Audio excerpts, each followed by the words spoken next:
اعوذ باللہ من الشیطان الرجیم۔ میں اللہ کی پناہ مانگتا ہوں شیطان مردود سے۔ بسم اللہ الرحمن الرحیم۔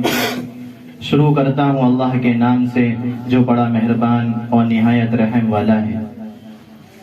اذا جاء نصر اللہ والفتح، جب اللہ کی مدد آ پہنچی اور فتح حاصل ہو گئی۔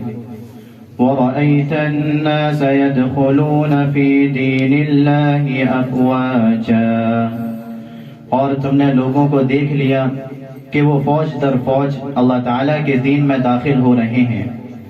فَسَبِّحْ بِحَمْدِ رَبِّكَ وَاسْتَغْفِرْ إِنَّهُ كَانَ تَوَّابًا، تو تم اپنے رب کی تعریف کے ساتھ تسبیح بیان کرو اور اس سے مغفرت طلب کرو، بے شک وہ معاف کرنے والا ہے۔ صدق اللہ العظیم۔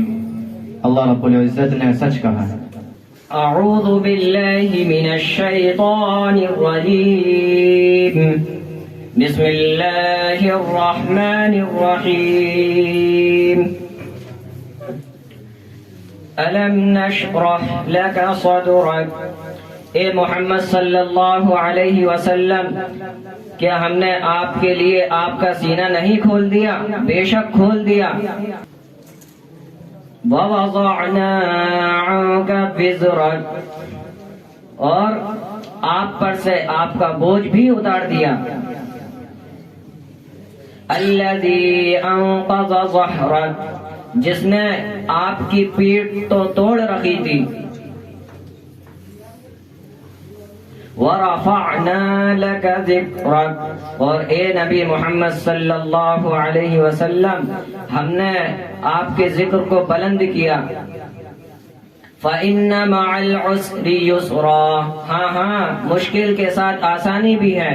إِنَّ مَعَ الْعُسْرِ يُسْرًا، اور بے شک تنگ دستی کے ساتھ آسانی ہے۔ فَإِذَا فَرَغْتَ فَانصَبْ، جب تم اپنے کاموں سے فارغ ہو جایا کرو تو اپنے معبود برحق کی عبادت میں خوب مشغول ہو جایا کرو۔ وَإِلَىٰ رَبِّكَ فَارْغَب، اور اپنے معبود برحق کی طرف متوجہ ہو جایا کرو۔ صدق اللہ العظیم۔